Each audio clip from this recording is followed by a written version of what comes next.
आज से ठीक 9 साल पहले प्रधानमंत्री नरेंद्र मोदी ने देश में एक नई पहल की शुरुआत की थी। एक नई पहल की थी। इस कार्यक्रम को किए हुए अब पूरे 9 साल हो गए हैं। डिजिटल युग में पीएम मोदी ने रेडियो को चुना अपने मन की बात कहने के लिए।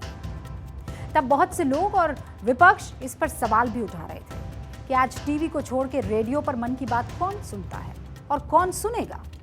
इससे कोई फर्क नहीं पड़ेगा, करते रहिए जितना अपना आपको प्रमोशन करना है। इस तरीके के आरोप लगे थे।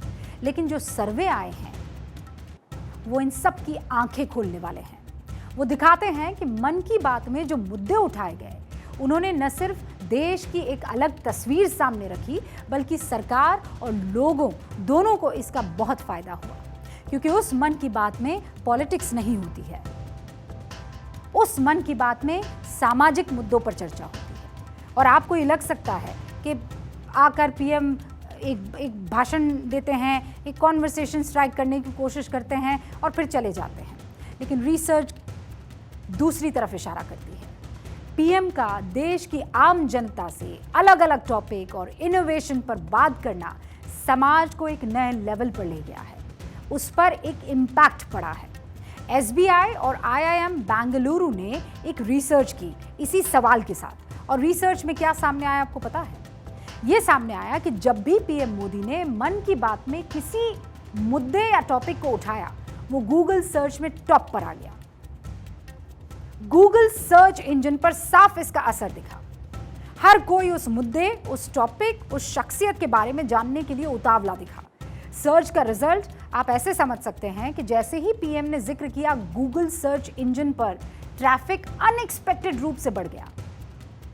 अब आपको ग्राफिक्स के जरिए मैं समझाती हूं। मोदी सरकार ने 2015 में बेटी बचाओ बेटी पढ़ाओ योजना की शुरुआत की थी।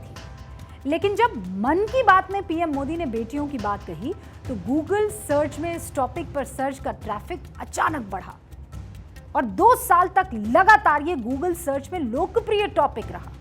सुकन्या समृद्धि योजना पर लोगों ने सर्च भी किया और इस योजना में निवेश भी किया, जिसका फायदा यह हुआ कि अब तक 10 साल से कम उम्र की बच्चियों के 3 करोड़ 18 लाख खाते खुल चुके हैं। 14 दिसंबर को मन की बात में पीएम मोदी ने जैसे ही योग का जिक्र किया, योग का गूगल सर्च वॉल्यूम बढ़ गया। मई और जून 2015 में मन की बात में इसका पीएम ने एक बार फिर जिक्र किया। फिर गूगल पर इसकी लोकप्रियता का ग्राफ ऊंचा हो गया। इसी तरह खादी, जो शायद सिर्फ नेताओं तक ही सीमित रह गई थी, हमें लगता था बुजुर्ग ही पहनते हैं और ये नेता ही पहनते हैं, बड़ा बोरिंग सा ये एक मटेरियल है कपड़ों का। मन की बात के एपिसोड में खादी की लोकप्रियता को कैसे बढ़ाया गया, वो उसका डेटा आपके सामने है। खादी की बिक्री में 332% से ज्यादा का इजाफा हुआ जब पीएम ने मन की बात में उसका जिक्र किया। खादी से जितने बुनकर जुड़े हैं, जाहिर है उन तक इसका फायदा पहुंचा होगा। कोरोना काल बताइए कौन भूल सकता है, जब हर कोई सहमा था। तब कोरोना महामारी से पैनिक इंडेक्स बेतहाशा बढ़ा हुआ था। लेकिन जब पीएम मोदी ने मन की बात में कोरोना पर लोगों को समझाया और साहस दिखाया, तो पैनिक इंडेक्स में लगातार कमी देखी गई। पीएम मोदी के मन की बात का इंपैक्ट इसी से समझिए कि चाहे कोई योजना हो या देश के टूरिज्म का प्रमोशन, पीएम ने जैसे ही उसका जिक्र किया, उसमें इजाफा हो गया। अक्टूबर 2018 में पीएम मोदी ने मन की बात में स्टैच्यू ऑफ यूनिटी का उल्लेख किया और इसके बाद गूगल सर्च में जमकर लोगों ने स्टैच्यू ऑफ यूनिटी को सर्च किया। इनफैक्ट उसे देखने की भी रफ्तार लोगों की बढ़ गई।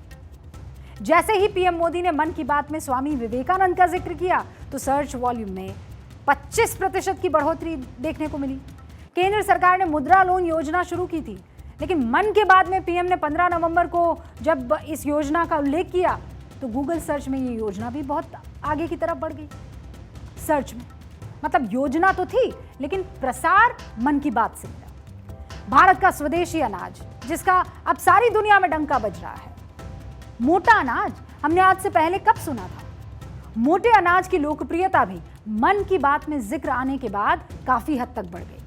2022 से पहले बाजरे को लेकर ना के बराबर सर्च हुआ था या होता था, लेकिन जैसे ही पीएम ने मन की बात में इसका जिक्र किया, तो तेजी आई और इसकी डिमांड भी बढ़ी। और डिमांड कैसे बढ़ी? 0.026% 9% से बढ़कर 55.77% हो गई। 332% की बढ़ोतरी दर्ज की गई। तो पीएम मोदी के मन की बात का ये कमाल है, ये मुहिम है जिनको उन्होंने कभी नहीं रोका। मन की बात के एक एपिसोड में याद कीजिए, पीएम ने कहा था, मेरे लिए मन की बात एक कार्यक्रम नहीं है, आस्था, पूजा, व्रत है। जैसे लोग ईश्वर की पूजा करने जाते हैं, प्रसाद की थाल लाते हैं, मेरे लिए मन की बात ईश्वर रूपी जनता जनार्दन के चरणों में प्रसाद के थाल की तरह है। मन की बात मेरे मन की आध्यात्मिक यात्रा बन गया है। मन की बात स्व से समष्टि तक, समष्टि की यात्रा है, अहम से वयम की यात्रा है। ये मैं नहीं, तू ही संस्कार साधना है। लगातार 9 साल से पीएम मन की बात कर रहे हैं। लोगों से अब इतना जुड़ चुके हैं कि कई बार वो मन की बात करते करते भावुक हो जाते हैं। और इसका जिक्र भी पीएम ने मन की बात के 100वें एपिसोड में किया था। 25-30 साल से निर्धन बच्चों को पढ़ा रहा है, कोई गरीबों की इलाज में मदद कर रहा है। कितनी ही बार मन की बात में इनका जिक्र करते हुए मैं भावुक हो गया हूं। आकाशवाणी के साथियों को कितनी ही बार इसे फिर से रिकॉर्ड करना पड़ा है। आज पिछला कितना ही कुछ आंखों के सामने आए जा रहा है। देशवासियों के इन प्रयासों ने मुझे लगातार खुद को खपाने की प्रेरणा दी है। पिछले दिनों आईआईएम रोहतक ने एक रिपोर्ट जारी की थी जिसमें यह बताया गया कि मन की बात देश के 100 करोड़ श्रोताओं तक पहुंच चुकी है। मन की बात के 23 करोड़ नियमित श्रोता हैं। देश की 96% जनता इस लोकप्रिय रेडियो कार्यक्रम से परिचित है। मन की बात से 60% लोगों की राष्ट्र निर्माण में दिलचस्पी बढ़ गई है। 73% लोग ये महसूस करते हैं कि देश सही दिशा में अग्रसर है।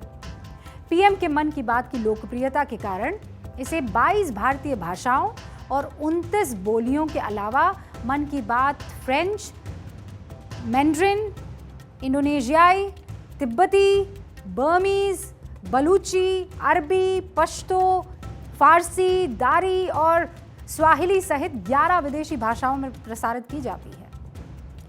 आईआईटी रोहतक और एसबीआई और आईआईएम बेंगलुरु की रिसर्च रिपोर्ट में ये सिद्ध होता है कि मन की बात अब जन आंदोलन है। चाहे बेटी बचाओ बेटी पढ़ाओ कार्यक्रम हो, स्वच्छता आंदोलन हो, खादी प्रेम हो, प्रकृति की बात हो, आज़ादी का अमृत महोत्सव हो, मोटा अनाज हो, मन की बात कार्यक्रम से जो भी जुड़ा वो जन आंदोलन बन गया। और ये 9 साल के इस पूरी जर्नी के बाद जो रिसर्च आई है वो ये बताती है कि प्रधानमंत्री का देश की आम जनता से अलग अलग टॉपिक और इनोवेशन पर बात करना समाज पर इम्पैक्ट डाल रहा है।